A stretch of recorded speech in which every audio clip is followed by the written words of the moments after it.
Okay, this is the second project, and the first thing we're going to do here is we're going to remove the tips of the rest of the preparations.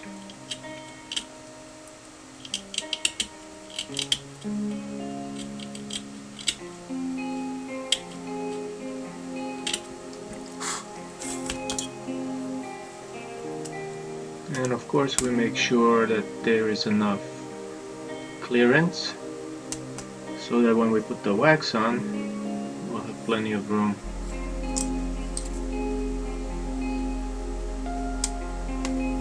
And we're going to do this on all of the 6 teeth on the upper prepared model.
As we can see here,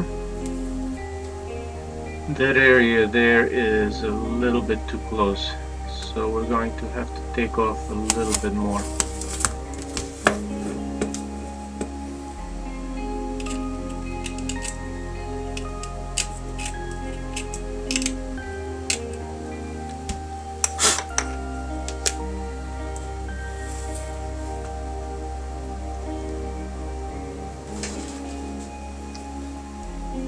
As we did with the lower model, we're going to do the same with the upper model. We're going to fill up the interproximals of these teeth, and we're going to reconstitute the periphery of each tooth so they look like the right shape again. The only difference will be that we will flatten out the top of the wax additions so that we'll be able to build the occlusion on the surface.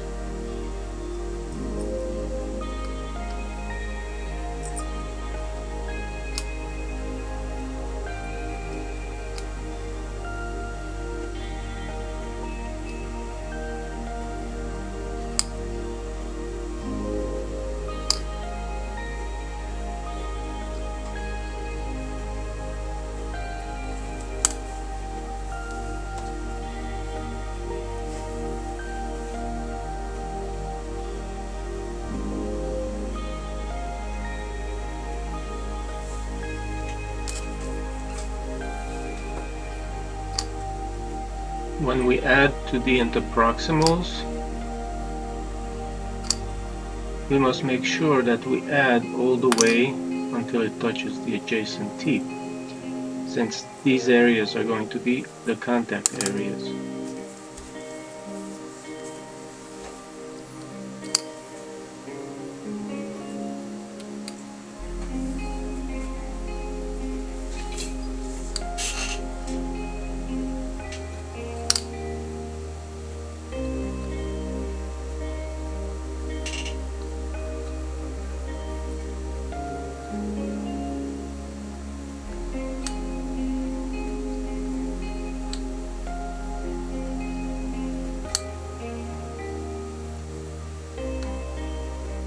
And we're adding to the contact areas in the interproximals between the teeth. We can just connect them the first time we're adding the wax. Just kind of add to the mesial of one tooth, the distal of the other, and not worry about that the wax is flowing together, because later on we're going to take the instrument and we're going to separate them to make it look like they're separate teeth. And now we're doing the mesial of the first premolar, making sure that we also make a contact area right on the adjacent canine.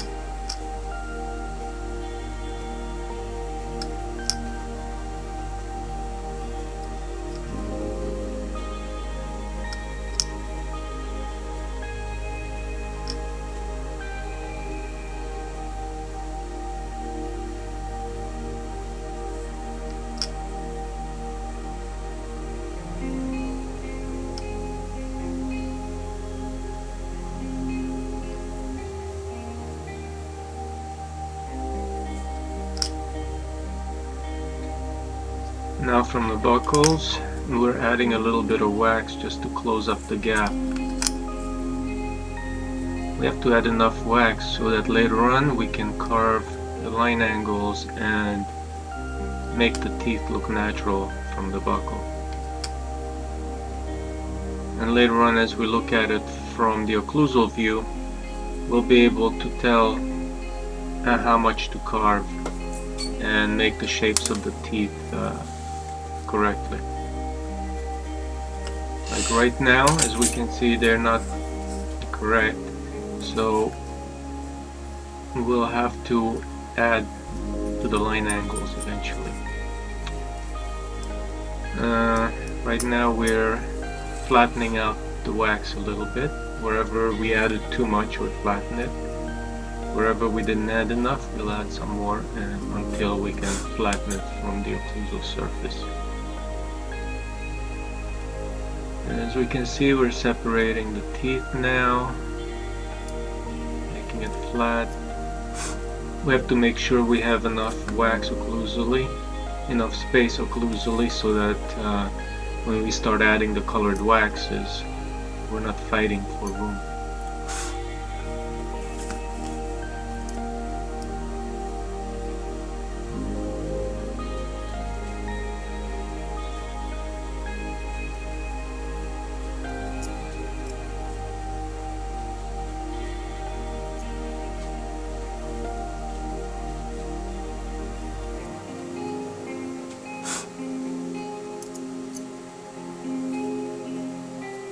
Now that we're separated the teeth, we're gonna start adding a little bit to the line angles, because wherever it's deficient, we're gonna be able to see that the tooth is not the right shape. So once we add to the line angles, we'll be able to see and we'll be able to shape those teeth like they're meant to be shaped. Like the first upper molar is supposed to be rhomboid in shape, so if we don't have the wax in adequate amounts at the line angles, then we'll never be able to make it rhombus.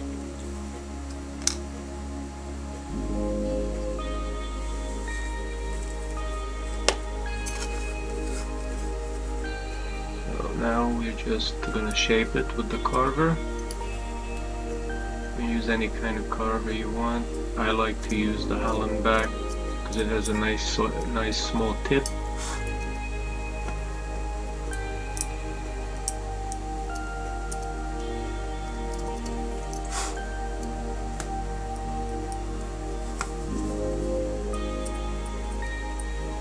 Flatten out the tops a little bit more. Sometimes you end up adding a little more wax while you're adding the line angles.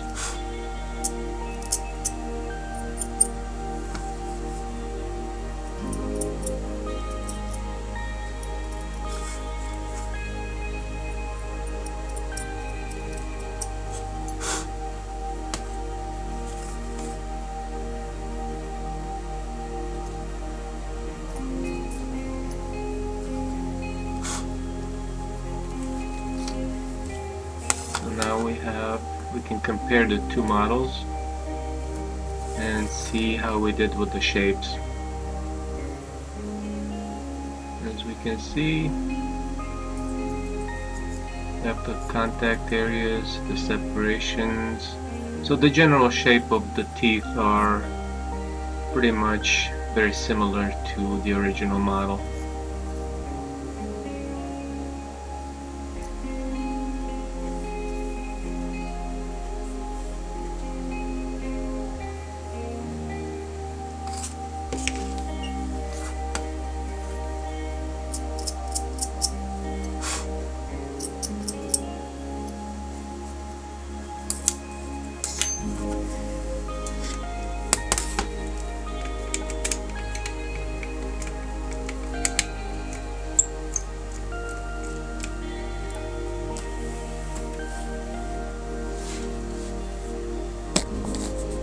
So the next step, we return the model to the articulator, and we're going to see where we're going to place the cusps and where the receiving areas are going to be on the lower.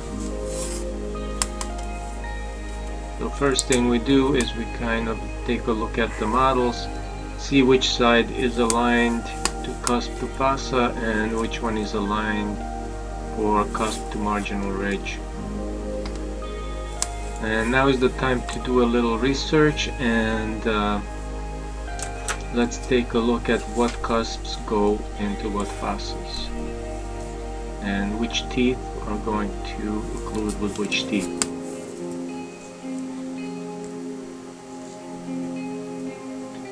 So now if we remember our occlusion, the receiving areas for the lingual cusps of the upper premolars are going to be the distal fossas of the lower premolars. The upper molar is going to occlude with the lower first molar, and the mesiolingual cusp is going to be nestled into the central fossa of the lower molar.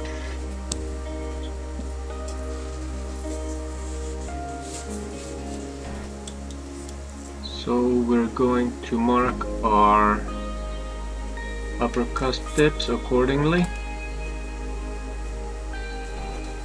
And as we can see, those cusp tips are placed slightly to the mesial area. So if we do that, it should match right up with the distal fossas of the lower premolars. Now we do the mesiolingual cusp, and that should match up right with the central fossa of the lower molar.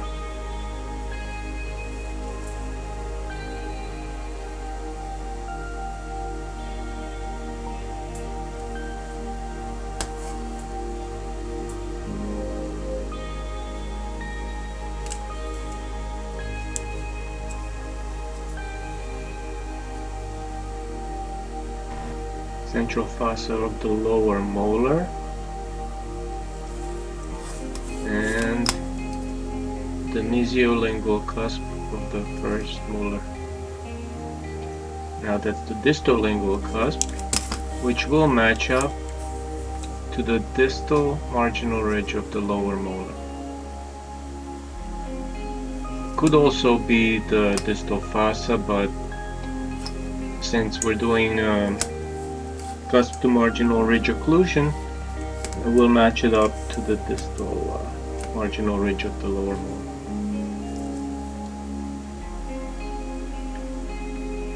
Now we locate the little areas there that look like we're facets, and those are the areas where the upper cusp tips are going to travel through when the patient goes into lateral excursions. So we can loosen up the articulator a little bit on the opposite side, and we will go into the excursion. And as we go into the excursion, the lines should kind of match up and pass over each other. When we're in centric occlusion, it might go into a slightly distal position. As the canines slide over one another, the lines start to be aligned.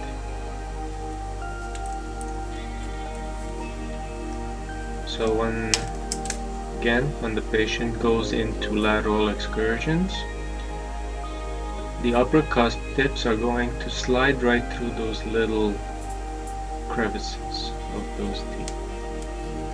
Now on the upper molars, the cusp tips will slide right through in between the mesio-buccal cusp and the distal buccal cusp and the distal cusp. So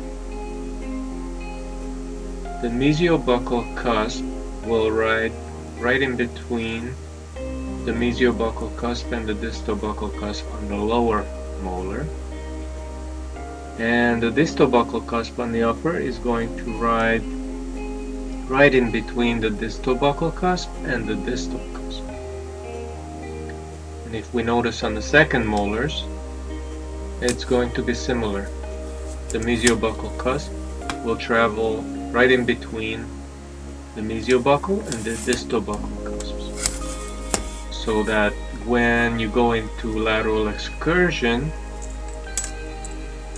those cusp tips will not collide. They will ride in between each of the teeth.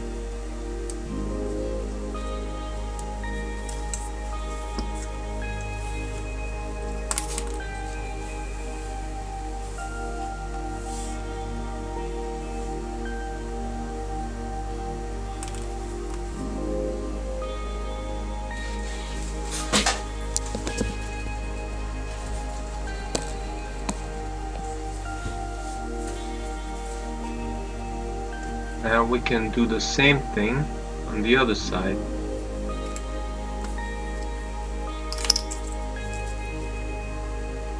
So we can mark the positions of the cusps and where they're going to travel as we move the upper maxillary cast into lateral excursion. This will allow us to decide where we're going to put the cusp tips.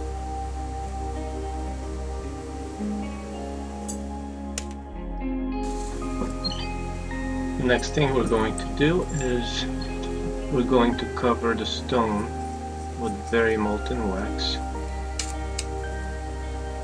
We have to heat it up really well so this gets absorbed into the stone. This way, when we start adding wax, we're not going to have a trouble making the wax stick.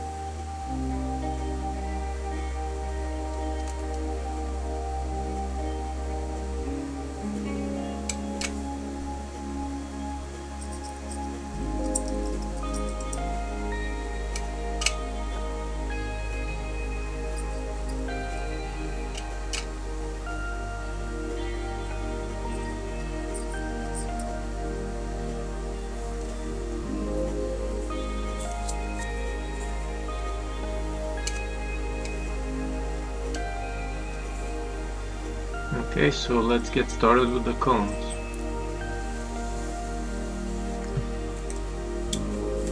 Remember, we're going to try to make the cones as high as the cusp is supposed to be.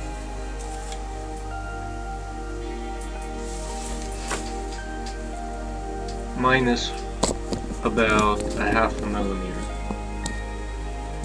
We don't want to make them too long because then when we close the articulator we'll end up breaking them off. So let's leave about a half a millimeter gap. Remember, each cone we have to double check to see if they're going in the right direction. We just start putting all the cones and then checking, then we're going to end up breaking cones and putting them back and then breaking them off, so we're gonna waste a lot of time. So we'll have to put them on one by one and check. Also make sure that your articulator condyles are locked so that your maxillary part of your articulator do not shift around and you end up with placing the cones in the wrong place.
As we start placing the buccal cusp tips or the buccal cones, please make sure that the cones are in line with the arch. If you place it outside the arch, the teeth are not going to be in the right place, and the wax that we're placing are going to be either too far out or not far enough in or too far in. So if we make sure that the cones line up nicely with the cusp tips of the canine and kind of use the curve of speed to extrapolate going down to the last molar, you should be able to make those cusp tips the proper length.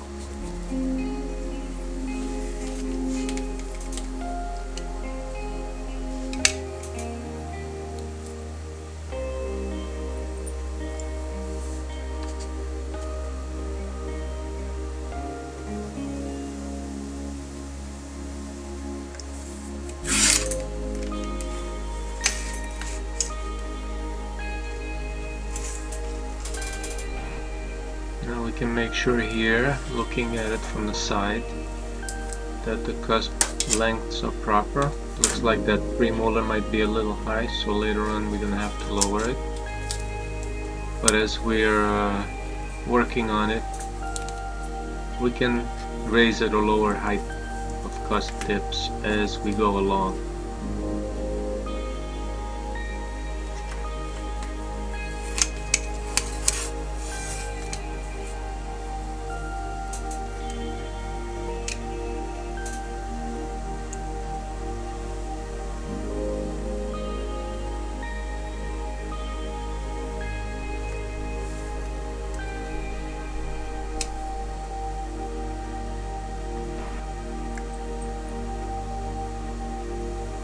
As we're placing the cusp tips,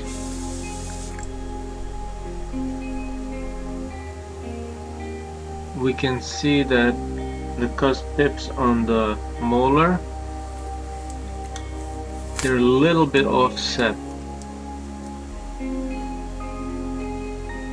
Also, we can see that the cusp tips line up with our little lines that we made, and we can double check the lateral excursions by loosening up the opposite condyle so that we can slide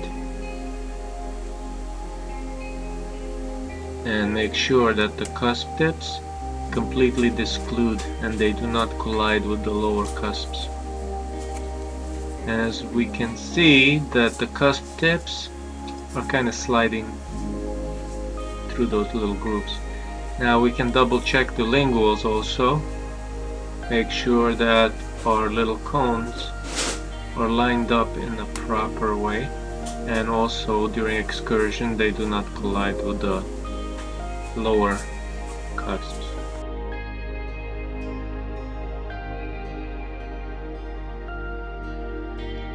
Double check again, and there are your cones. Now let's double check. Never hurts to double check and triple check. So we can look at the lingual side. We can see that mesiolingual cusp is a little short, so we'll have to add to that eventually. We'll look at the labial cusps from the side. We should be able to tell if everything's good by following the curve of Spee, and on the molar we should be able to see all four cusps because they are offset. The lingual cusps are slightly offset to the distal, and the buccal cusps are slightly offset towards the mesial. Again, the curve of Spee will tell us if we are in line or not from the buccal view.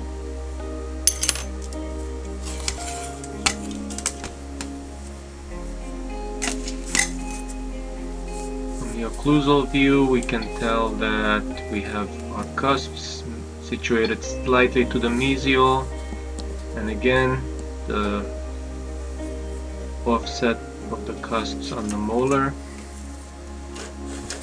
lingual cusp offset to the distal, buccal cusp offset to the mesial. So now we can take a green wax and start waxing the cusp ridges. And right now we're waxing the mesial and the distal cusp ridges of the buccal cusp of the maxillary first premolar.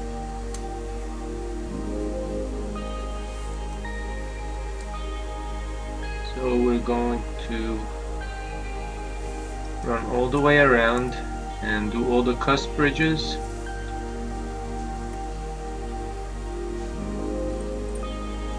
And the mesial and the distal marginal ridges of the first premolar and the molar.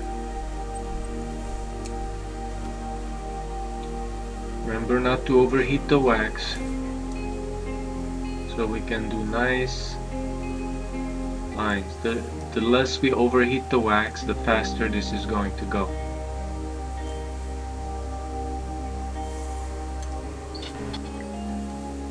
Now on the buccal cusp ridges, there won't be any contact, so we're basically going by aesthetics here.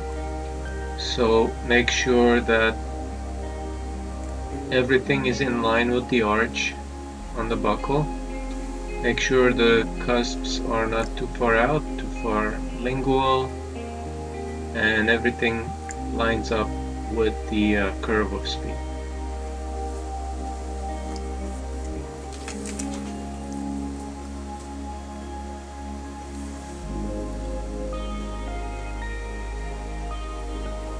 Now as we move into the lingual areas, these are the areas where we're going to get contact. So we must make sure that we're adding little by little, and we don't add a whole bunch of wax and then we close the articulator and then we squash it. So add a little bit, close it, see if you get contact. If you don't, add a little more. If for some reason you get too much contact and you end up squashing the cusps, I would just take some of the wax away and smooth it out with the heat, then close it again, see if you get a smaller amount of contact. If you get no contact, then you add a tiny bit more. But in general, as if you add too much wax and you end up squashing the wax, you take away a little bit and then you take the hot spatula and smooth out the wax, and it should give you just enough wax to achieve a tiny little contact. And here I squashed it, so we just take the wax away and add a little bit more. Sometimes you just have to get rid of it and just add a new piece, and add a little less this time. So also remember that you want to hear the stone touching. You don't want to hear a soft thud of the wax, because if you don't hear the stone touching together, that means that the wax is probably going to be too high, and later on you're gonna get in trouble and you won't know which part of the wax is high. And at that point you're gonna need to use articulating paper or maybe talcum powder to be able to mark where the wax up is high.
As we can see here, we're having a little bit of a trouble because we have to add a lot of wax in this spot, so it wasn't contacting, so I added a bunch more, and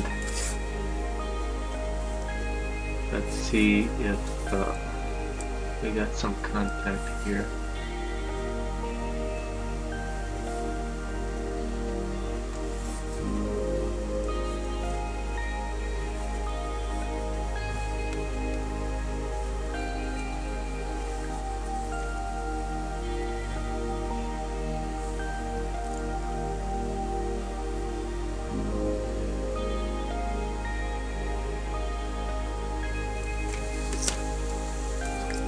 Looks like not yet, so we'll add a little more and check again, and we just keep adding a little by little. We should check the lingual, because opening up and down the lingual, you may be able to tell whether or not it's going to be possible to even add enough wax to contact. Sometimes it's enough, sometimes we can see that it's almost there, so we just add a little bit more. On this one, we just needed to add a little bit more because it looked like it was almost contacting. It was just a hair open. So we're gonna add a little bit more wax to that.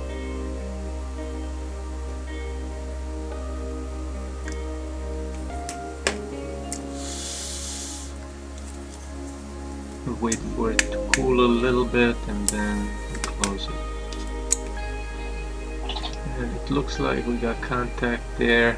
It's a little bit heavy because we had a little too much, so we're gonna take away. And now we're going to smooth it out with the spatula, but we're not going to put more wax on it. We're just going to use the heat and we're going to smooth it, and that will take away some of the wax. And then we close it up, and hopefully we got just a little contact, and it looks like we're okay.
Now we're at the molar. We're gonna do the mesiolingual cusp ridge, the mesiolingual cusp.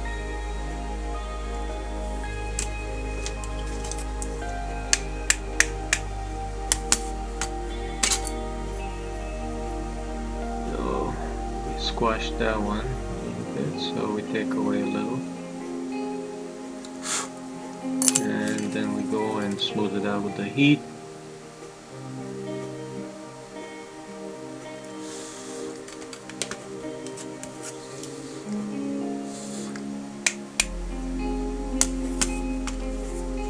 Remember, you want to hear those stone models getting the dull thud of the wax. So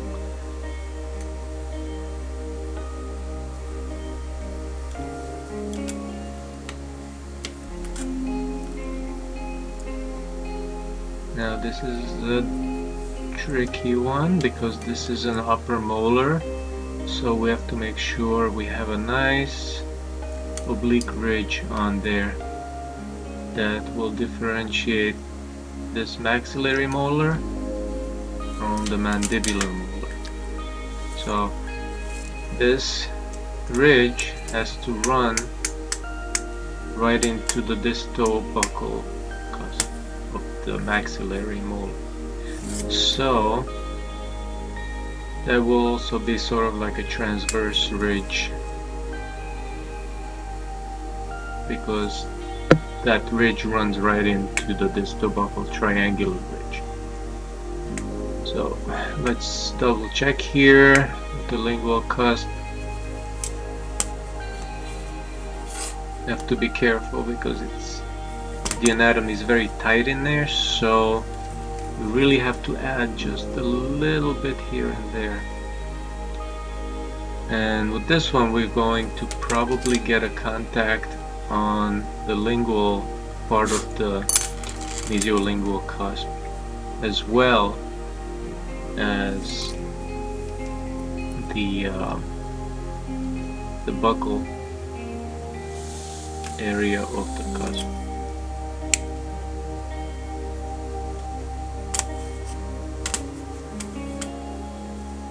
So the oblique ridge is technically the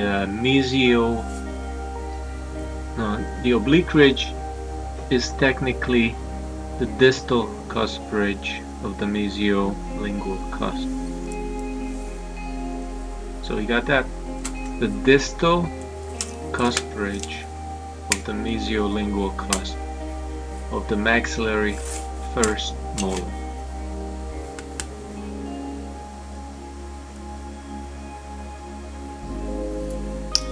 So we got the little contact right there, and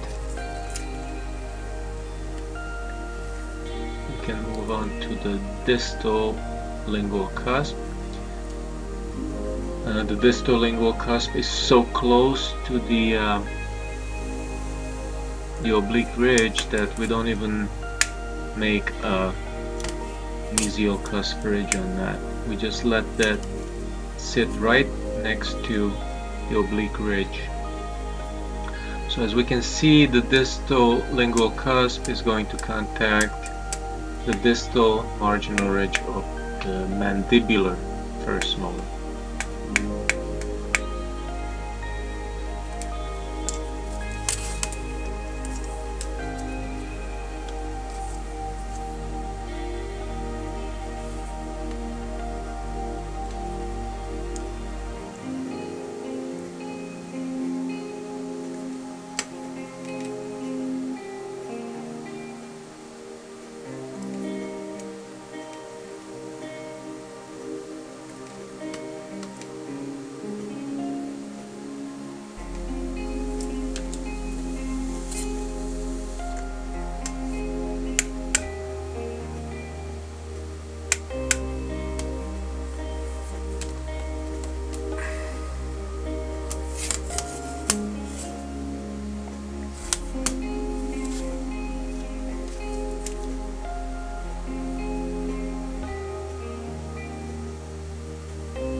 once we finish waxing that, we have to make sure that that area is not higher than the adjacent tooth. Because if we make that tooth higher, then the patient is going to feel a difference in height and it's going to bother them.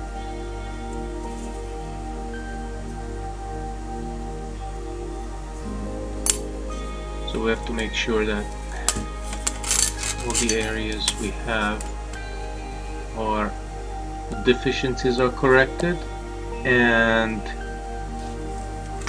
the positive errors are also corrected.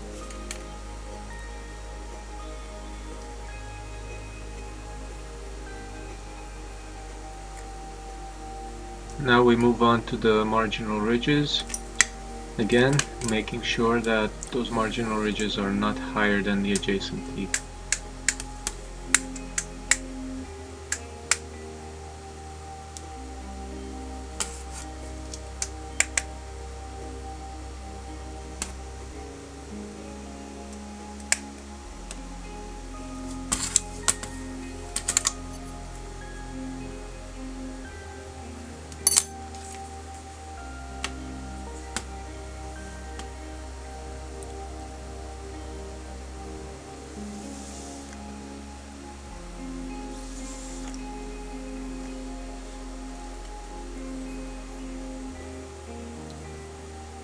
The mesial marginal ridge and the distal marginal ridge. So we have to make sure that they are on the same plane.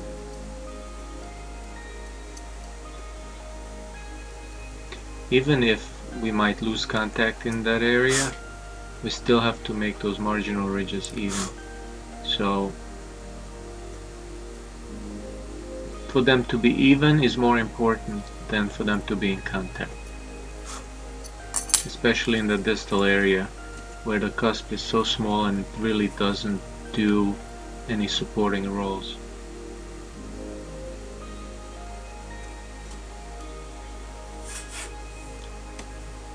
So now we do the mesial marginal ridge.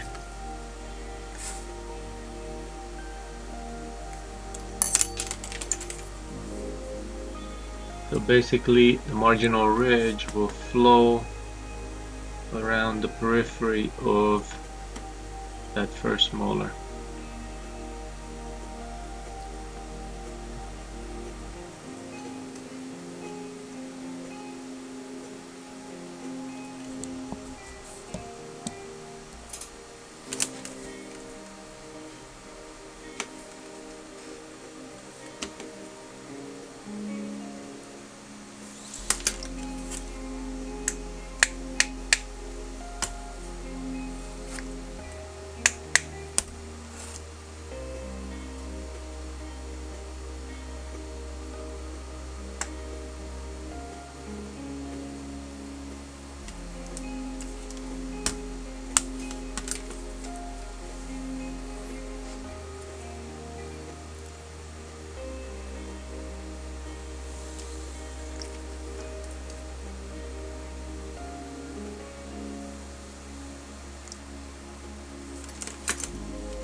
So now we have contact there, and we'll have to move on to the next marginal ridge. Again, if we're very careful, we can lay that wax down right next to the adjacent wax, and it's not gonna run together. But if it does, do not worry about it, because you can always separate them with a carver.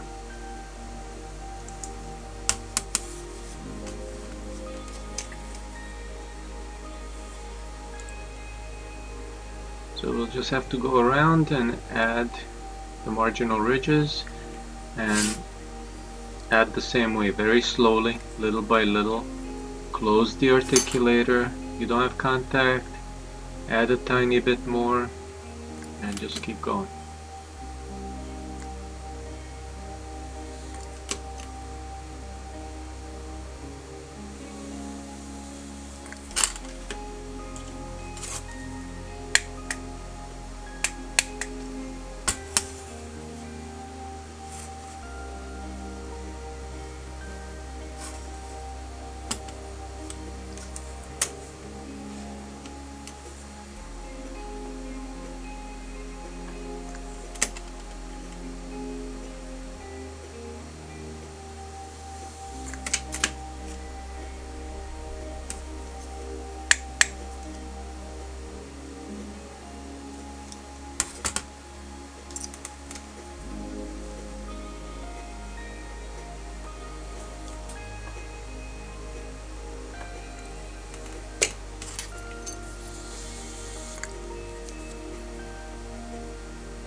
So if we add too much, we can take some away. Flakes away, we just add more. No need to panic.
Also, we must remember that this is the cusp to marginal ridge occlusion, so we must have contact on the marginal ridges of the upper.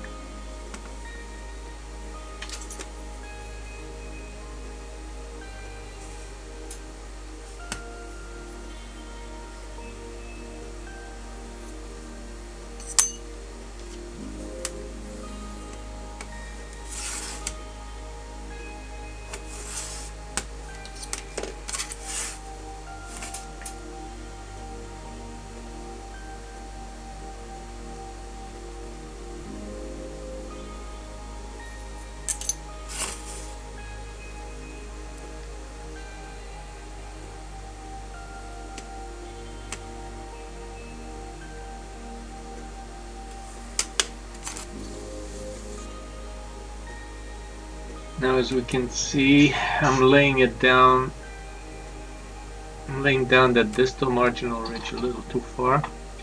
So I realized that, and now I'm going to take it a little bit closer to the second premolar.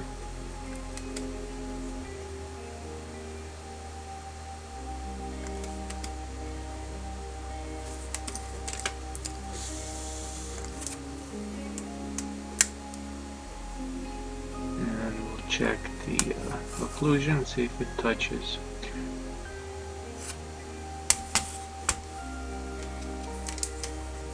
Now, we may not be able to make that one touch without raising it too far above the second premolar. So if it's a choice between that and making it too high, higher than the adjacent tooth, we'll have to forego the occlusal contact on that area.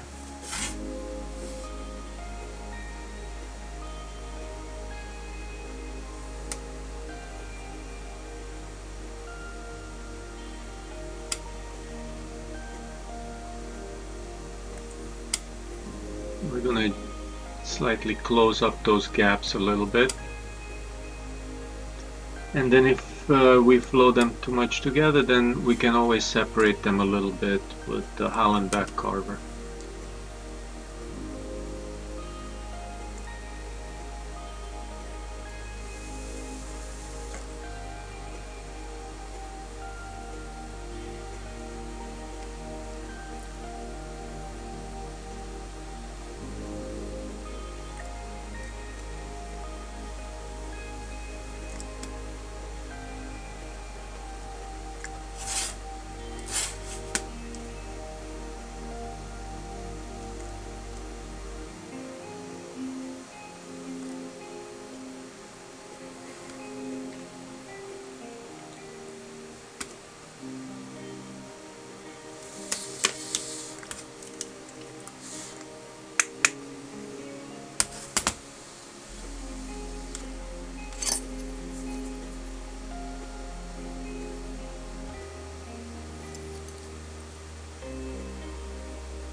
Now after we've finished all the fish mouths, what we're going to do is we're going to fine-tune the occlusion a little bit, you know, maybe shrink a little bit of those contact points, and wherever it's too thick, you know, the peripheral wax around the fish mouth, we're just going to open them up a little bit so that when we get to making the marginal ridges, we have adequate space. So we're not fighting for space.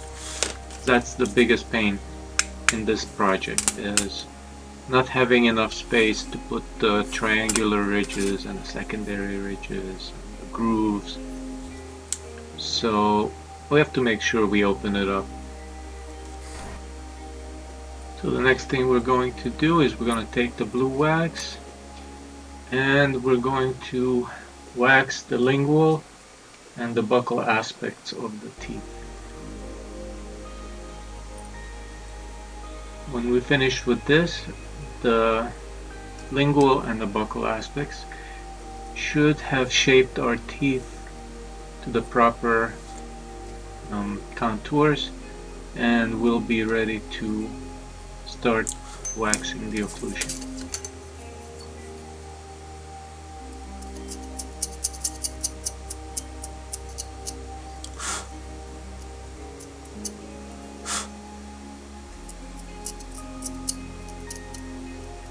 After we added wax, we're just going to take our Holland back carver and just trim the wax down to the original size of the teeth.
Now we'll just make sure that we have all the contact points on the lingual cusps. You can check out the linguals, see how they fit together. Make sure we achieve as many contacts as we can possibly achieve.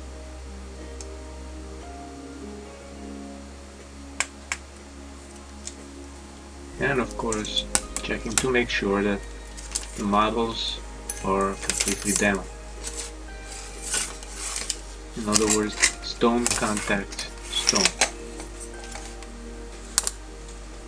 Now the next thing we're going to do is we're going to go to the buccal contours.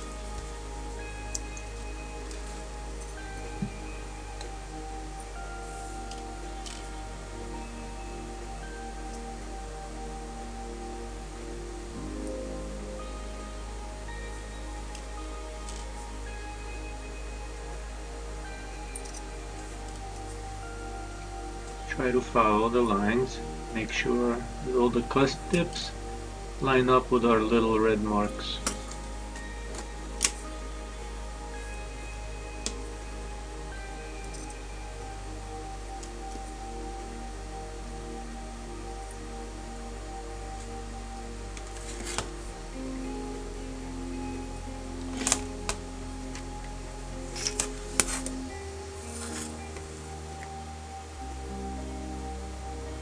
Let's try not to over contour the wax too much, because then it's just gonna make a mess on the models.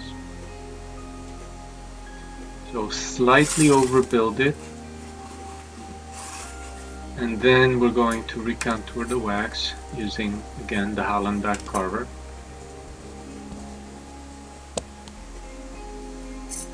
And that will give us a nice smooth finish.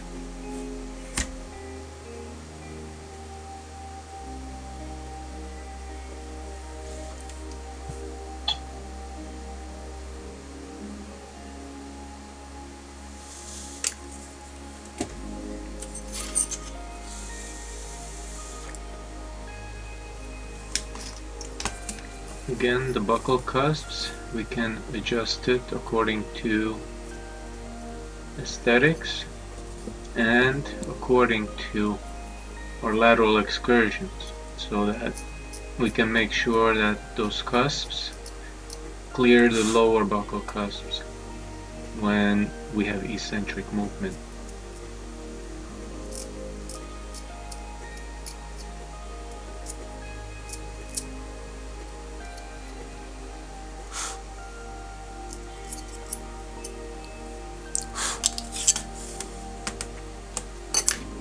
Now that we've finished the buccal contours, we can double check occlusion. We can open up the occlusion a little bit more. Since we have more wax now on the outside, we'll be able to thin out the green wax a little bit, so that inside periphery can be opened up, so that we can have more room for the triangular ridges. And the same thing will be accomplished if we can get those marginal ridges as close as possible to the adjacent teeth.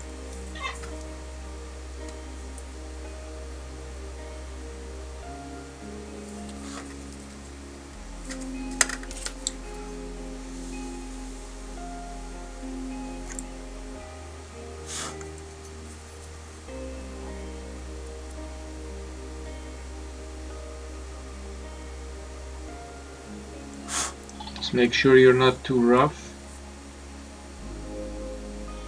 so that you don't break anything off and have to start all over again.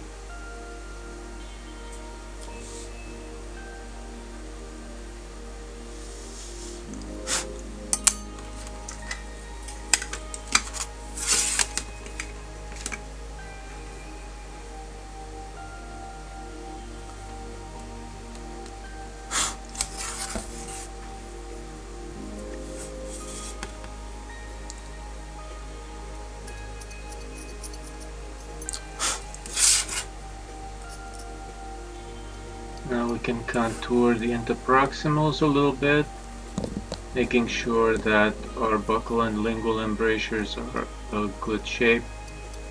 That's what's going to give us the proper shape for each tooth and the proper looks of separation between each teeth.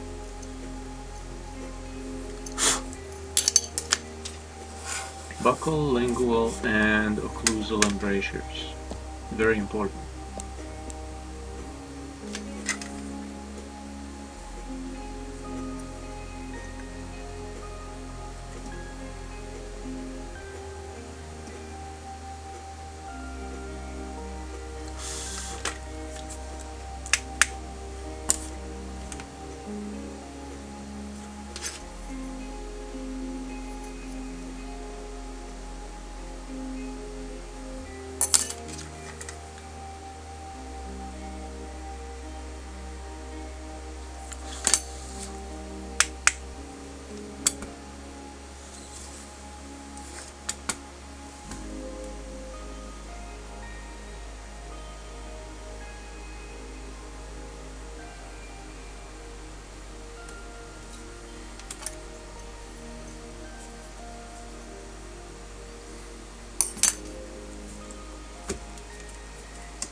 Now we can remove the model from the articulator and further do some refining.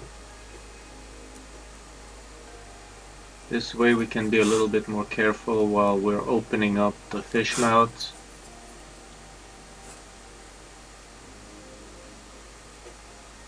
Try not to take anything away from the occlusal contact, because obviously we don't have the model on the articulator, so we don't want to mess them up. So let's do this.